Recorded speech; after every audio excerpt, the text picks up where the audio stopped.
सभी दोस्तों मेरा नमस्कार। मैं अंकित कुरेती आपका स्वागत करता हूँ एग्ज़ाम वे पे। तो जैसा आपको पता ही है कि आपका उत्तराखंड का जो इतिहास है वो मैं आप लोगों को पढ़ा रहा हूँ और इसमें अब तक 9 सेशन हो चुके हैं। तो जो आज का सेशन है वो चंद राजवंश से आज हम इस सेशन को स्टार्ट कर रहे हैं, जिसमें कि हम चंद वंश के बारे में पढ़ेंगे।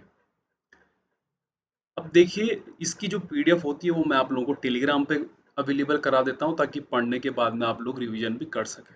तो अभी आपको हाल ही में पता है कि आपका आर ओ का नोटिफिकेशन भी आने वाला है। अधिशासी अधिकारी का आ चुका है और साथ ही साथ यूके एसएससी का कैलेंडर भी आ चुका है। तो जो ये इतिहास है ये मैं आपको तब तक करवाऊंगा जहाँ तक कि हमारा एक अलग राज्य नहीं बन जाता, मतलब 9 नवंबर 2000 तक। तो हम वहाँ तक का पूरा उत्तराखंड का इतिहास पढ़ेंगे। तो चलिए सेशन की शुरुआत करते हैं।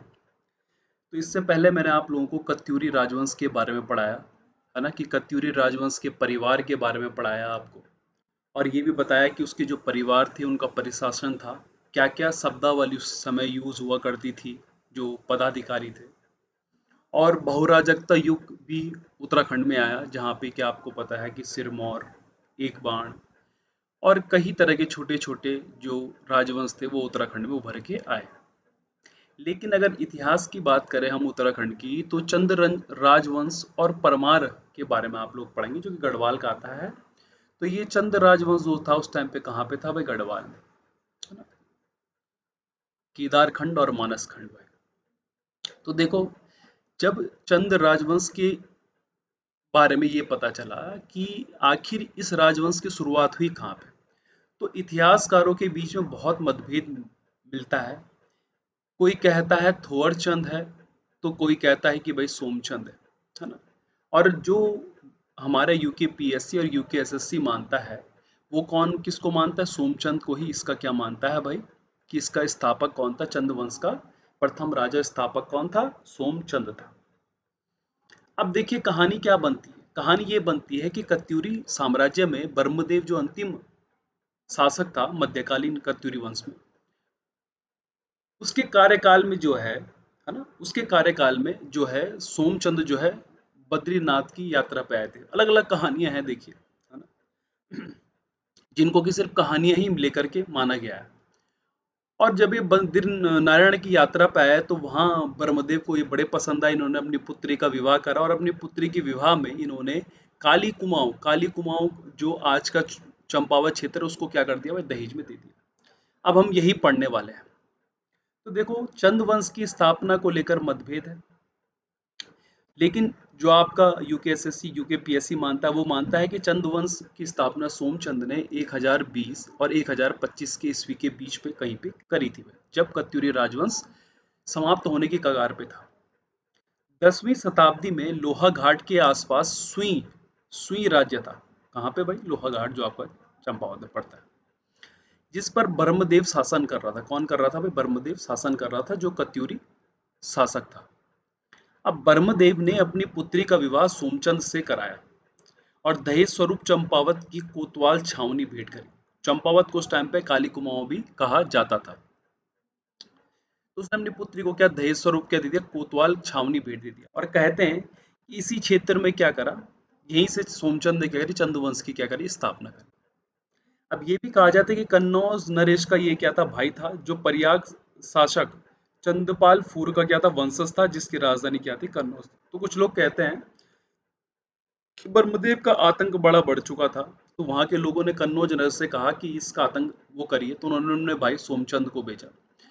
तो ये भी कहानियां प्रचलित हैं इतिहास में। तो आप उन कहानियों को सिर्फ पढ़ लीजिएगा जो भी आपके पास में बुक्स होंगी, पर जो पेपर के पॉइंट ऑफ व्यू से जो इम्पोर्टेंट है वो मैंने आप लोगों को यहाँ पे लिखवाया हुआ है। आप इसको नोट कर सकते हैं या पीडीएफ से भी पढ़ सकते हैं।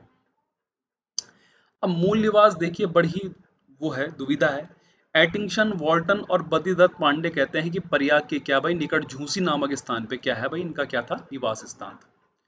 वह इलियड जो इतिहासकार है उनके अनुसार भाई कहाँ था? झांसी था। उनके अनुसार कहाँ था? झांसी था। अब अन्य शासकों के संबंध में देखो, कैसे अन्य शासकों के से संबंध कैसे थे, मतलब जो हमारा सोमचंद जो शासक थे उनका संबंध अन्य राज्यों से कैसे थे।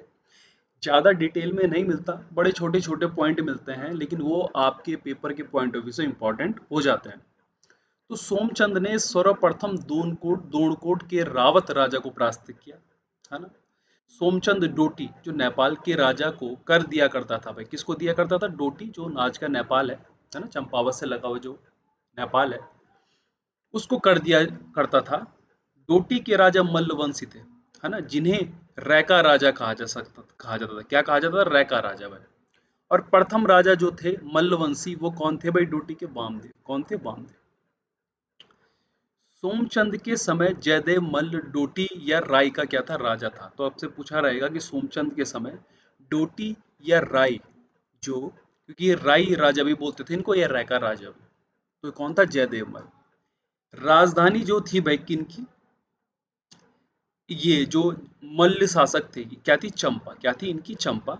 और ईष्ट देवी क्या चंपावती के नाम पर इन्होंने अपनी क्या रखी थी भाई? राजधानी रखी थी। अब कार्य स्थापना नियुक्ति, सोमचंद के द्वारा क्या कार्य किए गए, किसकी स्थापना करेगी और किन की क्या करी गई, नियुक्ति करी, अब हम ये पढ़ेंगे। तो सोमचंद ने देखो चंपावत में राजबुंगा किले का निर्माण करा, और इसी किले के निर्माण से चंदवंश की स्थापना मानी जाती है, कि जब ये किले का निर्माण हुआ तो यहीं से चंदवंश की क्या हुई? स्थापना, और चंदवंश की क्या हुई? शुरुआत हुई। इसने चार किलेदार, चार आल भी बोलते हैं इसको, मतलब चार आले भाई। कौन कौन? कार्की, बोड़ा, तड़ागी और चौधरी भाई। और ये चारों कहाँ के थे? नेपाल के। कहाँ के थे? नेपाल के। मेहरा और फड़त्यालों को मंत्री और सेनापति बनाया। मुख्य सेनापति इसके समय में कालू तड़ागी था। क्या था? कालू तड़ागी। मेहरा लोग कटोलगढ़ व फड़त्याल लोग जो रहते थे डुंगरी में रहते थे। कहाँ रहते थे भाई? डुंगरी में। ग्रामों में बूढ़ा और सयाना, मतलब जो एक तरह से कर और कानून व्यवस्था बनाते थे, उनको हम बूढ़ा और क्या बोलते थे? सयानों की नियुक्ति की। अतः कुमाऊं में पंचायती राज व्यवस्था का भी ये क्या माना जाता है? जनक। तो राजस्व, गांव वगैरह में पुलिस व्यवस्था, जो आज हमारी राजस्व पुलिस व्यवस्था है, पंचायत में आ जाती है। तो इन सब की जो शुरुआत करी थी वो किसने करी थी भाई? सोमचंद ने। किसने करी? सोमचंद ने। तो बूढ़ा सियाना मेनली इनका काम राजस्व या पुलिस व्यवस्था को देखना था। अब सोमचंद का जो उत्तराधिकारी था, वो दूसरा चंद शासक कौन था? आत्मचंद था। 20 वर्षों तक इसने क्या करा भाई? शासन करा। इसने 20 वर्षों तक शासन किया। तीसरा चंद शासक पूर्णचंद था। कौन था भाई? पूर्णचंद था। और 1066 ईस्वी से 1084 ईस्वी के बीच इसका कार्यकाल आता है। अब इंद्रचंद और उसके उत्तराधिकारियों के बारे में क्या है, क्योंकि इसके बाद में देखिए ये पूर्णचंद बना, आत्मचंद बना, पर इनके बारे में इतना ज्यादा आपको किताबों में नहीं मिलेगा। इंद्रचंद के बारे में थोड़ा बताया गया है। ये बोला गया है कि चौथा चंद शासक नेपाल मार्ग से चीन के साथ व्यापारिक संबंध स्थापित करे। मतलब ये चौथा चंद शासक था। कौन? इंद्रचंद। और इसने नेपाल मार्ग से चीन के साथ क्या करे? व्यापारिक संबंध स्थापित करे। एटिंगसन के अनुसार इंद्रचंद ने रेशम उत्पादन व रेशमी वस्त्र बनाने का कार्य प्रारंभ किया। मतलब किसका? रेशम के वस्त्र बनाने इसने क्या करे? प्रारंभ करे। रेशमी वस्त्रों के रंग पक्का करने के लिए झूठी खबर फैलाने की प्रथा पटरंगवाली कहा जाता था। मतलब रेशमी रंगों, वस्त्रों को अगर रंग पक्का करने के लिए उस टाइम पे झूठी खबर जो फैलाई जाती थी, उसको पटरंगवाली कहा जाता था। क्या कहा जाता? पटरंगवाली। अपने को ये इंद्र के समान समझता था, बहुत घमंडी राजा था भाई। कौन? आपका इंद्रचंद। अब इंद्रचंद का जो उत्तराधिकारी था, इंद्रचंद का उत्तराधिकारी कौन था? संसार चंद। कौन था? संसार चंद। जिसके पश्चात चंद शासक सुधाचंद, हरिचंद और वीणाचंद आए भाई। तो इंद्रचंद के उत्तराधिकारी कौन था? संसार चंद। जिसके बाद सुधाचंद, हरिचंद और वीणाचंद आए भाई। वीणाचंद विलासी राजा था। खस राजाओं ने पराजित किया। वीरचंद ने खस राजाओं को हराकर पुनः राज्य पर कब्जा किया। तो वीरचंद जब आया तो उसने क्या करा? खस राजाओं को हराया और पुनः राज्य पर कब्जा करा। अब वीरचंद का समकालीन कौन था भाई? अशोक चल का क्या था भाई? ये समकालीन था, है ना, जो नेपाल का राजा था। वीरचंद का उत्तराधिकारी नरचंद लगभग 1236 ईस्वी में गद्दी पर बैठा। कितने बैठा? आपके 1236 ईस्वी में। अब आपके पास में इंपॉर्टेंट ये हो जाता है कि डोटी जो उस टाइम पे नेपाल लगा हुआ था, वहां का अशोक चल और कराचल देव दो शासकों के बारे में पता चलता है। क्यों पता चलता है कि 1191 ईस्वी में अशोक चल का आधिपत्य माना जाता हो गया था। कहाँ? आपका जो ये काली कुमाऊं क्षेत्र है, जिसमें कि ये आपका चंदुवंश का जो शासन चल रहा था, चंदुवंश शासन से पहले, है ना। तो कहते हैं कि गोपेश्वर त्रिशूल लेख में इसके बारे में क्या लेख मिला है कि 1191 ईस्वी के आसपास ओकचल का आधिपत्य था काली कुमाऊं वाले क्षेत्र पर। अशोकचल जो था वो बैरात कुल का और नेपाल के दुलु का निवासी था। कहाँ का? दुलु का निवासी था। इस अशोकचल ने पुरुषोत्तम सिंह को सामंत राज नियुक्त करा, है ना, जो क्षेत्र था काली कुमाऊं का। बौद्ध गया शिला लेख है किसका? पुरुषोत्तम सिंह का। उसमें अशोक चल को खस देश का राजाधिराज कहा गया। क्या कहा गया? खस देश का राजाधिराज। चंपावत के बालेश्वर मंदिर में कराचल देव का 1223 ईस्वी का लेख प्राप्त हुआ। कहाँ? चंपावत के बालेश्वर मंदिर में। ये मैं आपको पहले भी पढ़ा चुका हूँ। और कराचल देव के लेख में 10 मांडलिक राजाओं के नाम मिले, जिनमें से 3 क्या थे भाई? चंद। अब मांडलिक राजा हुआ क्या करते थे? ऐसे सामंत राजा होते थे जो अपने अधिपति के अधीन, मतलब जो राजा के अधीन शासन करते थे। वो कहता था भाई चल भाई तू शासन कर ले, है ना, मैं देख रहा हूँ कि तू कैसा शासन करता था। तो राजा कहीं और रहता था और उसके मांडलिक राजा उन क्षेत्रों में क्या करते थे? राज्य करते थे। वास्ते ताम्रपत्र मिला है हमको, कहाँ? पिथौरागढ़ से, जिसमें कि मोहन थापा मांडलिक के बारे में है। और यहाँ पे ये बताया गया कि इसका अधिपति कौन था भाई? शक्तिबम। कौन था अधिपति इनका? शक्ति बम। किसका भाई? ये जो मोहन थापा मांडलिक था, इसका अधिपति कौन था? मतलब इसका जो, जिसके अधीन ये शासन कर रहा था, वो कौन था? शक्ति बम।